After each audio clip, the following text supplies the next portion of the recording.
Hello मित्रांनो, कसे का तुम्ही मित्रांनो बिग बॉस मराठी सीझन 5चा आजचा न्यू प्रोमो आलेला आहे मित्रांनो मी तुम्हाला येथे सांगू इच्छितो की जान्हवी आणि आर्यामध्ये राडा होत आहे आणि त्यामध्ये निक्की पण पडते पुन्हा.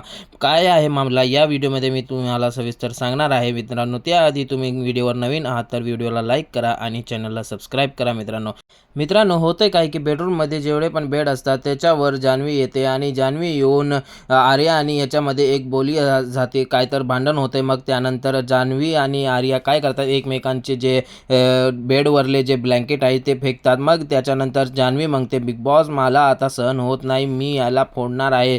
मग इथे आर्या म्हणते की तू कसं फोडणार आहेस, मी बघतेस, आज तू मला फोडूनच दाखव. मग येथे बिग बॉसच्या कॅमेऱ्याच्या समोर येऊन जान्हवी म्हणते, बिग बॉस याला सांगा मी काही कंट्रोल करू शकत नाही आता. मग त्यामध्ये निक्की येते, काय झालं निक्की कॅप्टन आहे. मग त्यानंतर निक्की पण येते आणि ते ब्लँकेट हातामध्ये घेते तर त्याच्या हातामधून हिसकाटून घेत असते आर्या. मित्रांनो या प्रोमोमध्ये असं दाखवलेलं आहे. पूर्ण काय आहे मामला, पूर्ण काय माजरा आहे हे एपिसोड आल्यानंतरच कळेल मित्रांनो. आणि तुमचं काय मत आहे मित्रांनो, कोण गलत आहे, आर्या आहे का जान्हवी आहे का निक्की आहे, हे तुम्ही कमेंटमध्ये सांगू इच्छितो मित्रांनो.